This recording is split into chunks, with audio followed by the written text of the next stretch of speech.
pero me esfuerzo. Tras ganar el Nobel, los Curie se hicieron mundialmente famosos y gracias a esa fama empezaron a llegar los reconocimientos que les habían sido esquivos durante tanto tiempo. Porque lo cierto es que hasta entonces, pese al descubrimiento del radio y la radioactividad, la sociedad francesa se había portado de una manera muy rácana con ellos. Pierre intentó obtener la cátedra de mineralogía de la Sorbona, para la que estaba sobradamente acreditado, pero no se la dieron. Se presentó a la Academia de Ciencias, pero lo rechazaron. Los ingresos de la pareja eran muy modestos. Marie se tenía que ir hasta Sèvres varios días a la semana para dar clases y Pierre, debilitado como estaba, se agotaba atendiendo a sus propios alumnos. Pero lo peor era no disponer de un buen laboratorio. Los Curie estaban desesperados por conseguir un lugar en condiciones en el que poder trabajar. Pero, aunque lo probaron todo, no hubo manera de lograrlo.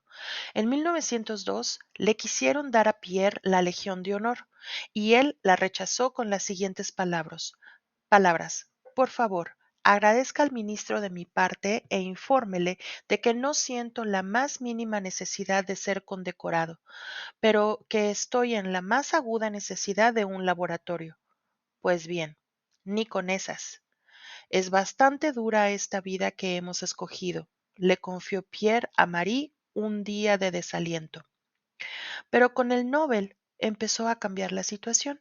La Sorbona ofreció por fin a Pierre una cátedra de ciencias y, después de mucho discutir, un laboratorio.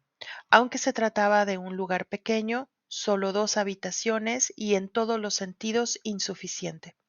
Muchos años después, Marie escribió: uno no puede evitar sentir cierta amargura al pensar que uno de los mejores científicos franceses nunca tuvo a su disposición un laboratorio como es debido, aunque su genialidad se había revelado desde que tenía 20 años. Pero de todos modos, esas 2 habitaciones eran preferibles al ruinoso hangar y además, y esto era lo mejor, la Sorbona había puesto a Marie como jefa del laboratorio. Así que por primera vez, Madame Curie podría hacer sus investigaciones con sueldo y con un cargo reconocido. Todo su trabajo anterior, incluyendo el descubrimiento del radio, lo había hecho gratis y de manera extraoficial, como una ocupa del sucio y viejo galpón. Pero la fama también tenía su precio. No paraban de dar entrevistas y de ser reclamados en todas partes, y Pierre, disminuido por la enfermedad, se sentía angustiado por el tiempo que eso les robaba del trabajo. En cuanto a Marie, se quedó de nuevo encinta y cuenta Eve que ese embarazo, que era el suyo, es decir, era ella quien estaba ahí dentro, fue un tiempo terrorífico y muy deprimente para Madame Curie. ¿Por qué estoy trayendo a esta criatura al mundo?, repetía constantemente Marie. Pobre Eve. Si escribió eso en el libro, tuvo que ser porque su madre se lo había contado. Sería una de esas leyendas familiares que se te clavan en el corazón como un cuchillo. Y Eve añade las supuestas razones que su madre aducía para no quererla tener. La existencia es demasiado dura, demasiado árida. No deberíamos infligírsela a seres inocentes. Paparruchas. No hay justificación para una hija que pueda anestesiar semejante herida. Su madre no quiso tenerla.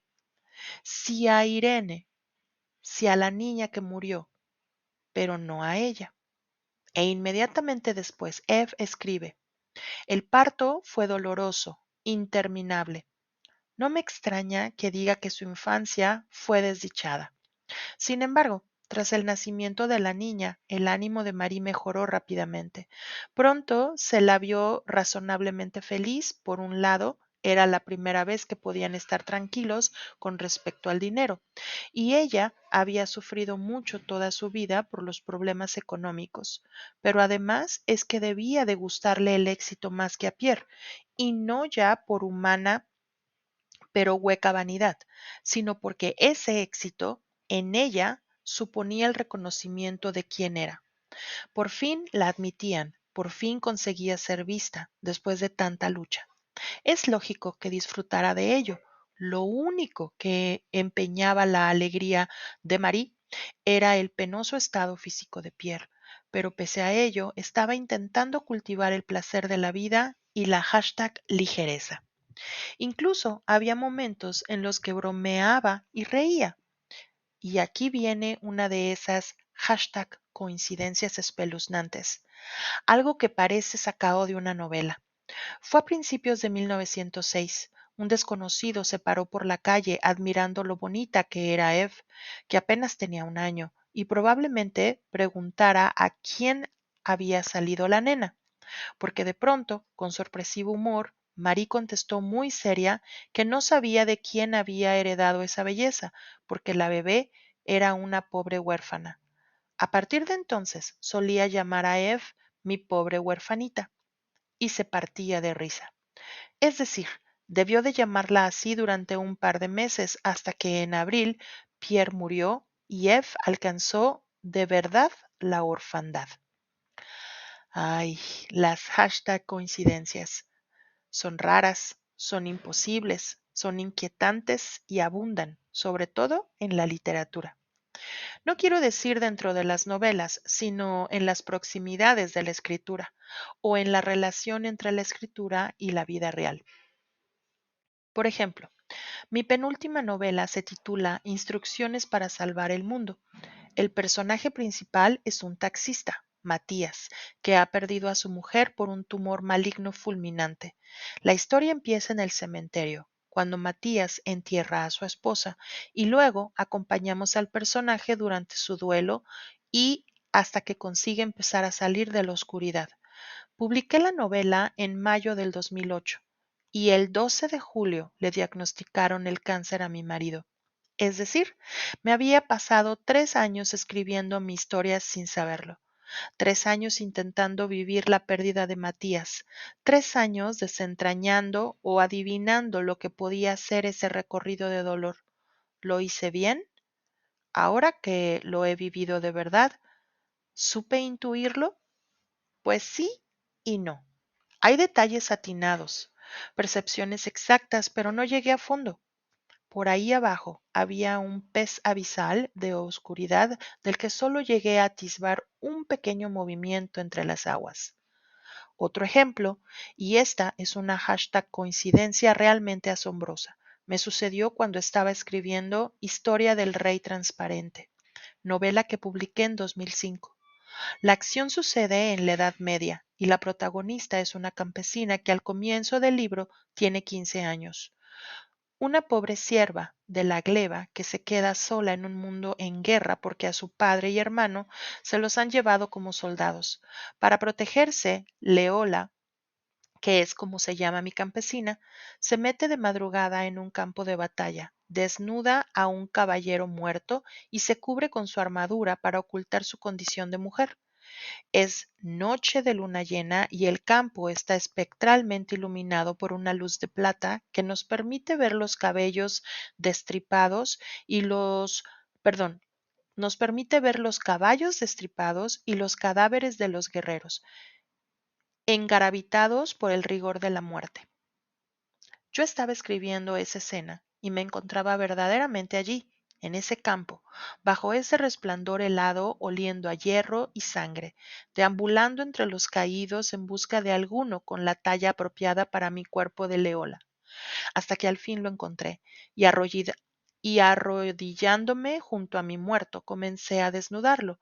Le quité las brafoneras, las calzas, la cota de malla, el gambesón, el casco, y me quedé con la mano en el aire porque quería sacarle a mi cadáver esa pieza de armadura que es un verdugo de anillas de hierro, una toca que cubre la cabeza y el cuello y solo deja el rostro descubierto, y de pronto me di cuenta que no sabía cómo se llamaba.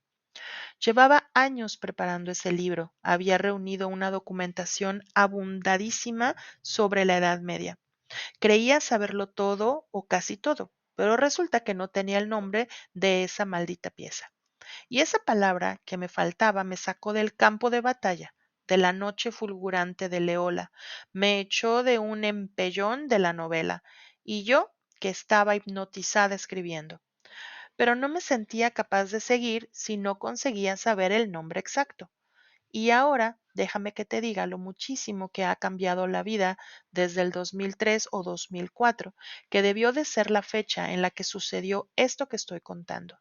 Porque hoy tecleas en Google protección de la cabeza, armaduras del siglo séptimo e inmediatamente sale todo lo que quieras saber con dibujos, reproducciones, etimologías. Lo acabo de hacer y es facilísimo. De hecho, esta foto es de una página que vende armaduras por internet. Qué mundo tan raro. Pero entonces no. Oh, no, ni mucho menos. Entonces era dificilísimo, por no decir casi imposible, encontrar un dato así. ¿Cómo se llamaba esa pieza concreta del siglo séptimo? Porque además tenía que pertenecer a esa época. Las armaduras fueron cambiando con el tiempo y la que yo necesitaba era justamente de ese momento. Me levanté de mi mesa de trabajo desesperada. Como siempre me ha gustado la historia, llevaba tal vez una década suscrita a la revista Historia 16, La aventura de la historia. Y estaba segura de que en alguna de esas revistas y alguno de esos años había visto un par de reportajes sobre las armaduras medievales. Pero ¿serían del siglo séptimo? ¿Y detallarían las piezas de la cabeza? Y sobre todo, ¿cómo demonios encontrarlo? Soy caótica y descuidada, en realidad un desastre, y los ejemplares de ambas revistas estaban metidos por cualquier parte, en diversos rincones de mi casa, sin ordenar.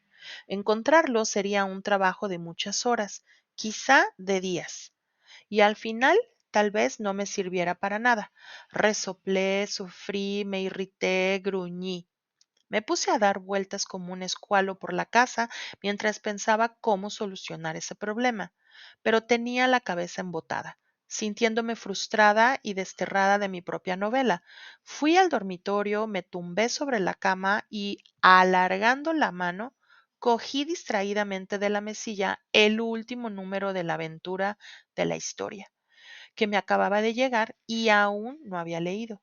Lo abrí al tuntún por la mitad y ahí, en la doble página, había un detallado estudio sobre la pieza de la cabeza en las armaduras del siglo séptimo con dibujos y todo. La maldita pieza se llamaba almofar. Esta historia sucedió exactamente así como te la cuento. La he pensado bastante y supongo que al llegar a casa la revista la debí de hojear y probablemente vi, aunque no lo recordara, el reportaje de las armaduras. De modo que luego mi inconsciente, siempre mucho más sabio que el consciente, me hizo abrir la revista por el lugar adecuado. Pero en cualquier caso, esto no explica la aventura de la historia. Esto no explica que la aventura de la historia sacara ese trabajo justo en el mes en que yo lo iba a necesitar. Existe un dios de los novelistas, o una diosa. Y por último, no es una hashtag coincidencia que Elena Ramírez me mandara el diario de Madame Curie justo cuando acababa de bloquearme y estaba a punto de sumirme en el pánico, y que lo hiciera sin tener ni idea de ese bloqueo.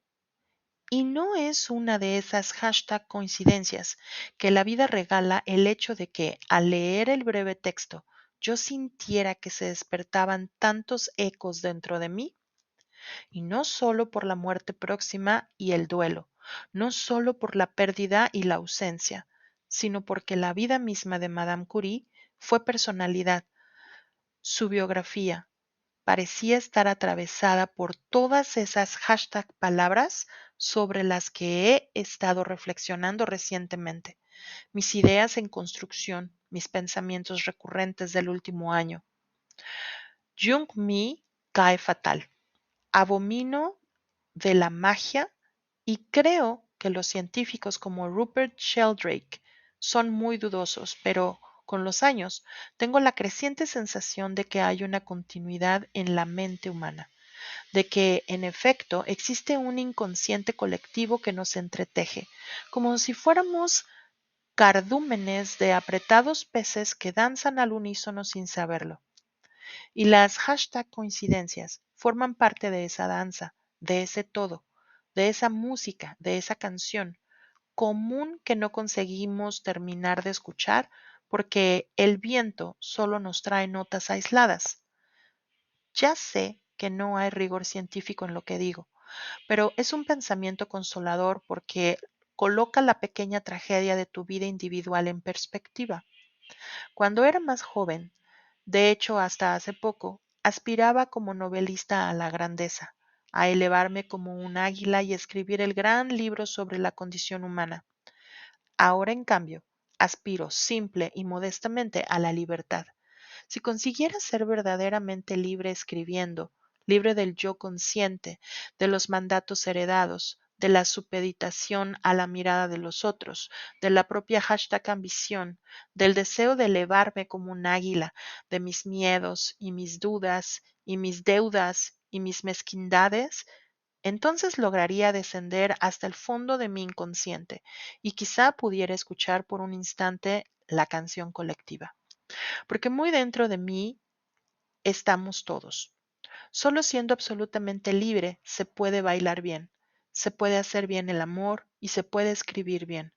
Actividades todas ellas importantísimas. Y entonces me preguntarás, ¿estás siendo de verdad libre en este texto que ahora estás haciendo? Y yo te contesto, pues no, tampoco aquí, pero me esfuerzo.